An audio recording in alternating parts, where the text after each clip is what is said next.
Hi everyone, welcome back to the channel. In this video, I will show you how to create a Dreamy Misty Glow Effect using the Hypic app. This is a soft cinematic look that will give your photo a mysterious yet elegant vibes, perfect for portrait or aesthetic edits. Okay, let's get started. First, just open your Hypic app. If you don't have it yet, you can download it for free from the Play Store. And then once installed, just open the app and then create new projects.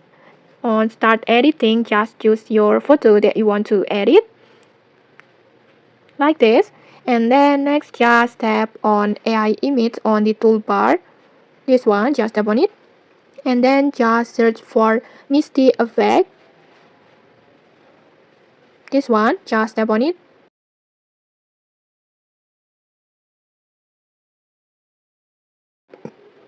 Okay, like this.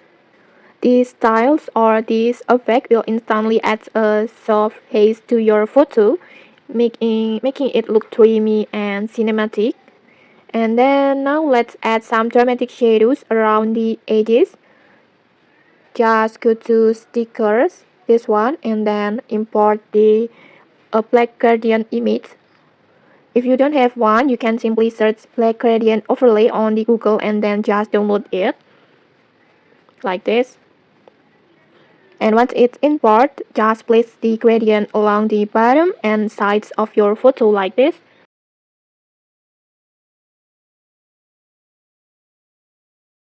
Okay, like this. And then next, just go to effect and then choose blur and then choose radial blur, this one, like this.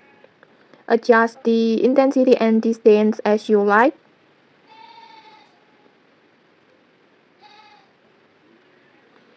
Maybe I want to make it like this, just keeping it soft so the glow looks real natural. And then for the final aesthetic touch, just go to filters, this one. And then next, just go to scenery, like this. And then just choose misty field, this one, just tap on it, like this. This will give your photo that artistic finish. And then you can adjust the strength until it looks balanced and elegant. I will just make it to max like this. And okay, that's it. Your Misty Glow Portrait Effect is ready. It's perfect for dreamy portraits, moody edit, or even aesthetic profile photos. Okay, if you like this tutorial, don't forget to hit a like, comment, and subscribe for more tutorials. Thanks for watching and see you.